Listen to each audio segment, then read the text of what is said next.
Welcome to our weekly mini session. Each week we will deliver a bite-sized workshop on hot topics. These workshops will be live on our main Facebook page as well as our certified teachers group. We will also have them recorded so you can reference all of our previous topics on the AcroDance Resource Center. Be sure to let us know where you're from in the comments below.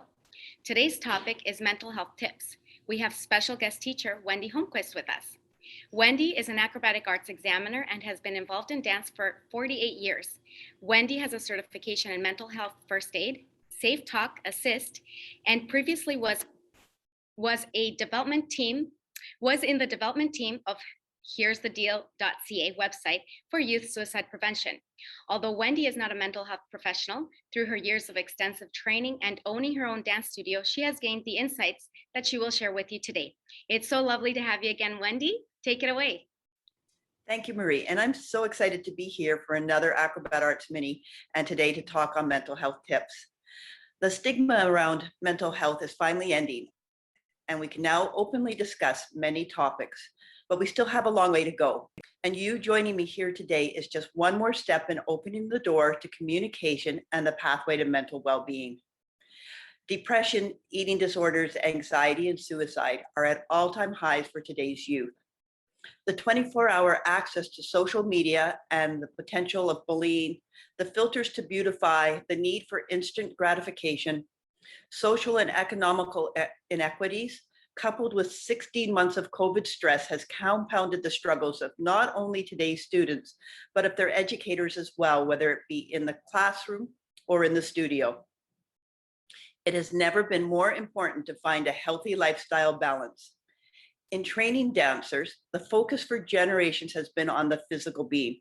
Almost never until just in recent years was when a dancer was injured, was their effort put forth to address the emotional distress that the dancer would experience, which sometimes remained long after the physical injury had healed. Now, most of us are familiar with the great feeling we get from spending time on the dance floor, from weddings, holiday parties, to aerobic classes, dance lessons. Moving our body often does a lot to lift our mood. It turns out there is a scientific explanation behind those mood-busting moves, and there are ways that we can use dance to improve our mental health. The benefits of dance are supported by many researchers. Dance improves your heart health, overall muscle strength, balance, coordination, and reduces depression. These benefits have been seen across a variety of ages and demographics. And aside from the benefits of movement and music, dancing, acrobats, cheerleading, gymnastics, all allow us to become more connected and social. Making new friendships or reconnecting in an old relationship can be a wonderful side effect of dance. These social interactions can go a long way in improving mood and mental health. And so as educators, we promote these benefits when advertising for new clients. And while all that is true, it is also important to note that being in an environment where there are different levels of natural ability, learning styles, body size, shapes, ethnicities, children will naturally compare themselves to others. And that can lead to insecurities, self-doubt, and a whole host of negative behaviors, which unintendedly, us as teachers, can add to these unhealthy feelings by our choice of words and actions which we use in a class. So let's start with some tips on how we can protect the mental health of our students. As the studio is quite often considered a very safe place for many students, and sometimes we have a better connection with them than their own parents, it is important to take an interest in every child and making coming to class welcoming. So try starting your classes at 5 minutes at the beginning, just to ask each student to share something about how they're feeling and how their day has gone. Try to be very specific with your questions so it's not too open-ended, and try limiting the number of words they can use in their answers to keep to the allotted time you have set for this activity. This will bring a personal connection into the room, and it also builds connections around the person as a whole instead of their whole identity being tied to a dancer. Dancers are more than just technique, and the more they can learn about each other, the more we can support and embrace each other's differences and strengths. And to help that, celebrate the achievements of your students, not only in the studio, but outside of the studio as well. Maybe someone does painting and has won a contest, or a student plays a piano and got asked to perform at a special community event, or another volunteers in the community and is being recognized for over having 100 volunteer hours. These also help to share the diversity of the students in your studio and help them embrace that they are more than just a dancer. Dancer is not what defines them. Refrain from comparing dancers to each other, and we've all done it at times. But dancers are already very aware that Susie is better at X, and when the teacher reinforces this, it can lead to lower self-esteem for them. So instead, provide suggestions, acknowledging the effort of the things that went right and anything positive about the skill or activity that they were working on, with a positive corrective suggestion. Turn the situation around for the dancer with praise and encouragement. A student learning a pirouette or aerial may only focus on the failure of not achieving the skill. Their fear of being judged and failing can deter them from trying new things. And when it comes to failure, it can sometimes be catastrophic. Teach your students to embrace the journey of their goals. It is okay not to succeed every time or the first time. And as a teacher, lead by example. Let your students see when you don't know an answer to a question or how to do something. Be honest with them. Because when they can see the person who they look up to is not perfect or always right, it takes away some of the self-imposed expectations that they have put upon themselves, that they always must also be right. And it gives them permission to explore and tackle challenges outside of their comfort zone, knowing it will be okay if they don't succeed right away. Teach them to enjoy the little successes that come along the way. Remember that ladder, we go up one rung at a time, and successes come one step at a time. Give them challenges to work on that are fun, something to look forward to, opposed to something to be dreaded. And that brings us to our front of the room dancers, that child or the dancers who always have it all together. They learn quickly, they have great extensions and amazing turns. It's really easy to praise these students, use them as your demonstrators, but it is important every student feel seen and validated, and that they are also important.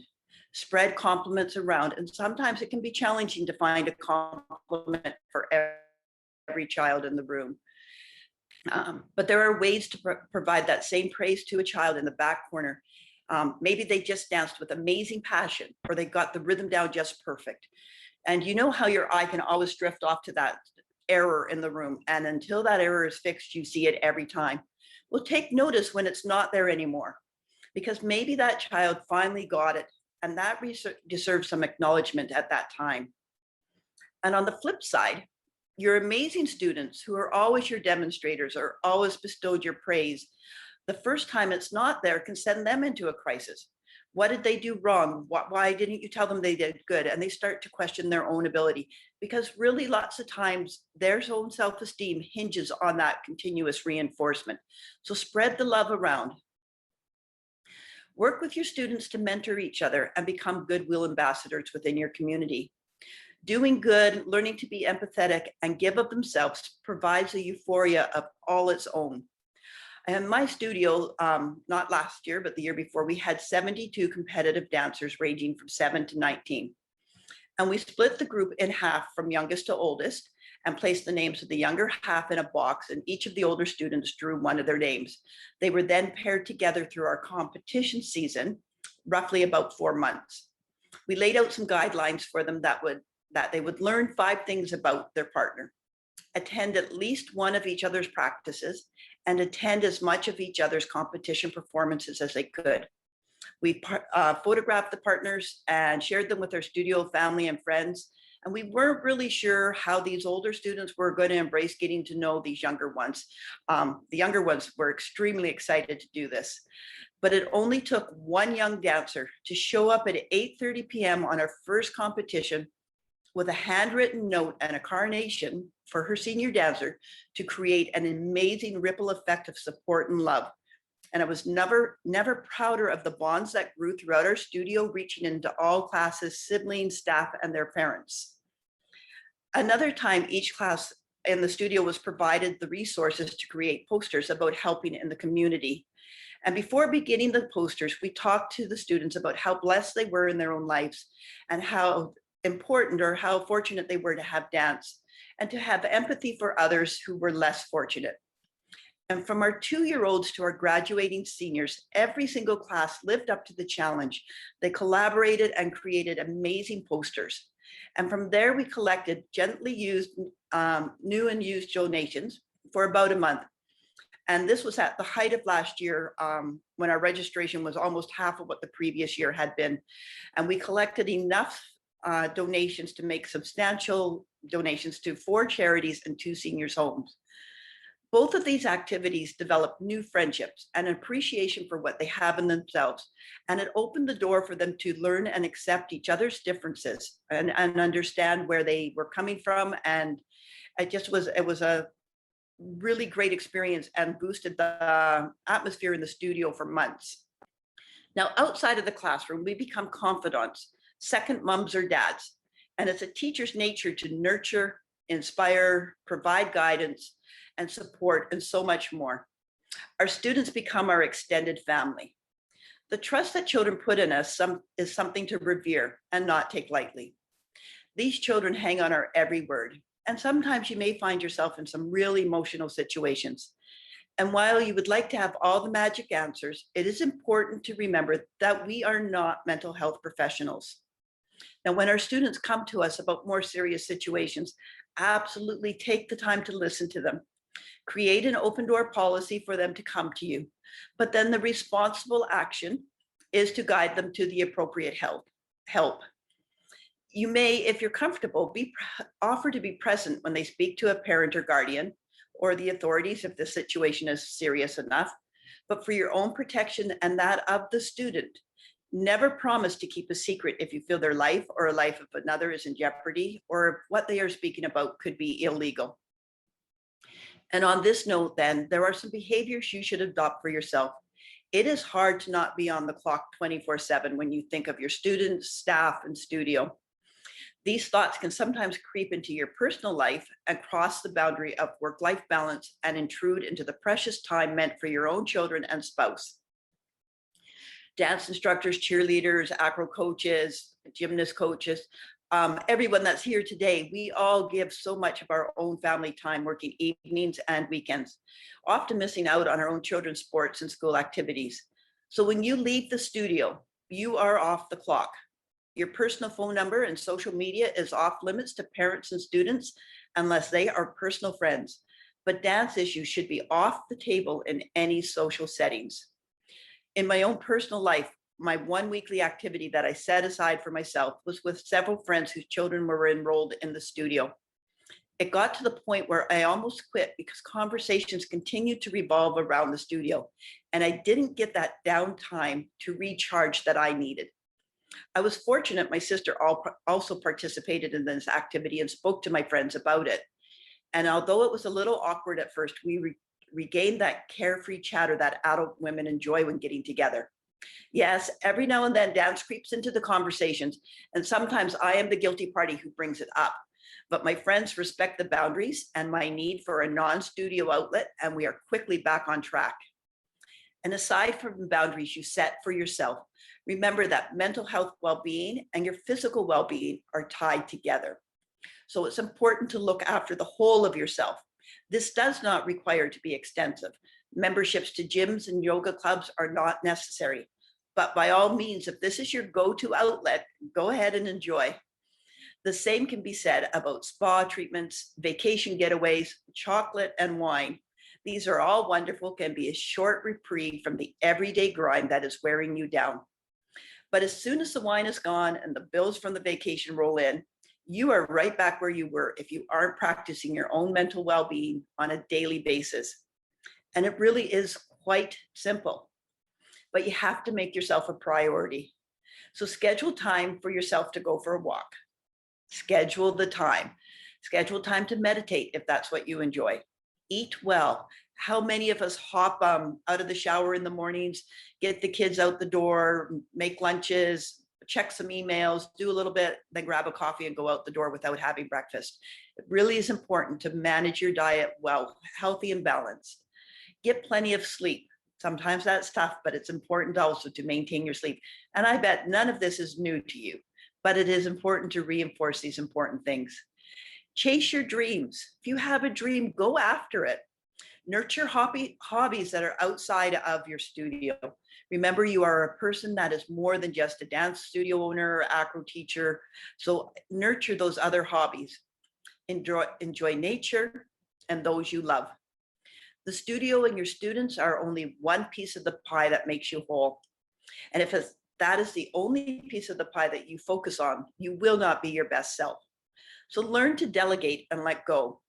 And another little story, as myself as a studio owner, it took to getting involved with Acrobatic Arts, where I physically had to leave the studio for training and exams for several days at a time, that I figured out that I could actually leave the studio and it would continue to function without me being there every single day. And now I know that if I need a day or two to recharge, I can take it. And delegate at home. You do not need to be the one and only super mom. If the kitchen is a mess because competition ended at 10 and you didn't get home until midnight, go have a relaxing bath and get some sleep. It will still be there tomorrow. Engage your family in the household responsibilities. They live there, they should share. And if you can't leave things undone and can afford to hire someone, hire them to clean, manage your yard, do some weekly pickups for you, whatever you need. You work hard, and if spending a little of that money is to make life easier and free up time for the important things in your life, do it. On Facebook, there's a group called the Elephant Journal, and it lists 7 habits of happy people. And practicing kindness is number 1. And I talked about that when we talked about the group activities I did in my studio. Being in the present. Leave the past behind and live in the moment. You can't change the past, so don't let it monopolize how you are living the day. Appreciate the small things. Sunshine, a nice dinner, the giggle of a child, your puppy dog, right? Take the time to actually acknowledge, listen, and enjoy those moments. Live simply. We have to all understand that more material things do not equal more happiness. And prioritizing what matters. And right at that top of that list should be yourself and your family. Everything else should fall in line below that. Owning it. Take ownership of your own happiness, because really you are the only person that can make yourself happy. If you're waiting for other people to do things for you, you may not ever fulfill those dreams and happiness that you deserve. And embrace failures, because from those we grow, we learn, we get better. So make sure that you don't punish yourself or be down when you don't succeed at something, but you learn, take the lessons from it. So there may be many times, or not many, but times when you need to seek help for yourself. Life throws us lots of curveballs. And as much as we would like to think we can do it all, we are, after all, only human. Now, there are a bazillion groups or locations that you can find help for dancers' mental health and well-being. Articles, studies, social media sites are at your fingertips. All you have to do is type in dancers' mental health and dancers' well-being. And in our environment, it is very unique to others, because at the end of the day, no matter what or how our students perform, they will be judged. Helping them learn to navigate that is a huge responsibility for us, and will shape how they will go forward in life.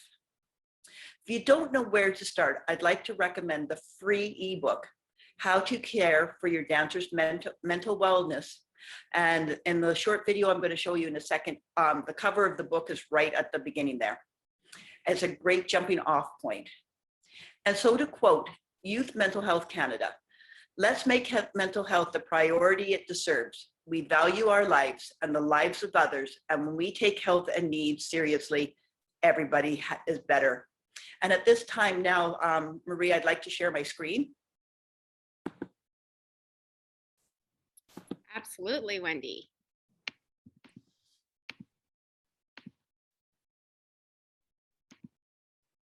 That's such wonderful insight. Thank you so much for sharing all of that with us today. You're welcome. And you should be good to go. All right, let's see. I just lost the meeting. Where to go? Share screen.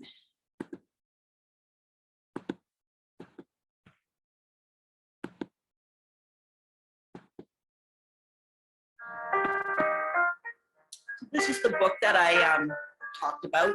I'd just like you to take a moment and just read some of these little quotes here. And at the end of the day, remember that these minis are posted on the Acrobat Arts Resource Center and on YouTube. So at any time you can go back and review these and take snapshots or screenshots of them and share them with your dancers. Pin them up on your mirror so you remember them for yourself. Right? Always say something about yourself. I am beautiful. Start your day that way. And you owe yourself the love that you so freely give to others. So be kind to yourself. Right? And once you remember that winning isn't everything, you will be a winner. This is important. Remember, you need to turn to mental health as soon as you're aware of it, not wait for it to be a crisis. There are so many training options, resources, certifications out there that just takes a quick look, find out what's in your area where you could learn more. Right? We all struggle once in a while. Right? Remember to use someone else's strength as a complement to your weakness and not a threat. Right? You can't hate yourself into a version of ourselves that we can love.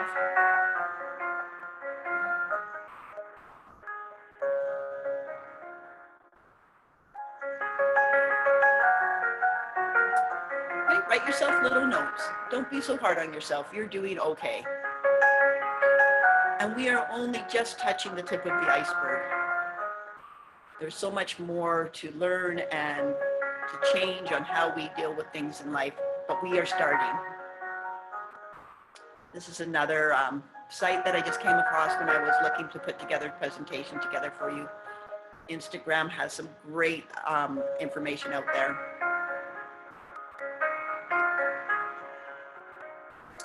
This is the website that I actually helped develop when I was dealing with mental health. Dance Magazine provides great articles. Definitely a resource that you can find information on pretty much monthly. So if you're having a rough day, place your hand on your heart, feel that. That's called you're alive for a reason, and don't give up.